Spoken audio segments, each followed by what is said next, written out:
కేంద్ర ప్రభుత్వం మహాత్మా గాంధీ జాతీయ గ్రామీణ ఉపాధి హామీ పథకం పేరు మార్చడాన్ని నిరసిస్తూ మహబూబాబాద్ జిల్లా ధర్నా నిర్వహించారు. ఎంపీ బలరాం నాయక్ ఆధ్వర్యంలో నిర్వహించిన కార్యక్రమంలో ప్రధాని మోదీకి వ్యతిరేకంగా నినాదాలు చేశారు. అన్ని రాష్ట్రాల అభిప్రాయాలను తీసుకుని పెట్టిన పేరును ఎలా మార్చుతారంటూ ప్రశ్నించారు. భారతదేశానికి స్వాతంత్ర్యం తీసుకొచ్చిన మహనీయుడి పేరు మార్చడం మూర్ఖత్వమని అన్నారు ఆయన.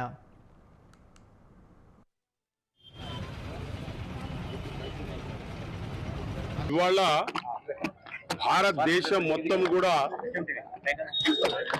ఎన్ఆర్ఈజీఎస్ మీద బాపూజీ మహాత్మా గాంధీ గారి ఒక పేరు తీయడం వల్ల ఎన్ఆర్ఈజీఎస్ లో బాపూజీ ఒక పేరును ఊరికే తీసుకురాలేదు.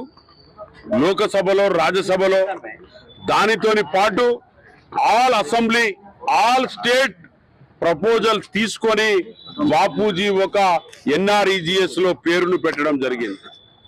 ఎందుకంటే దానికి బడుగు బలహీన వర్గాలకు అన్నిటికీ బాపూజీ తీసుకొని ముందుకు వెళ్ళి పోరాటం చేసి స్వతంత్రం తెచ్చిన మన బాపూజీ అటువంటి ఒక పెద్ద మనిషి పేరును తీయడం ఎంతో బాధాకరమైన విషయం. ఇవాళ భారతదేశం మొత్తం కూడా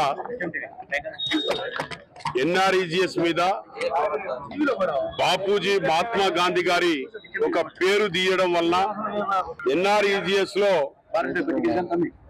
బాపూజీ ఒక పేరును ఊరికే తీసుకురాలేదు. లోకసభలో రాజ్యసభలో దానితోని పాటు all assembly all state propose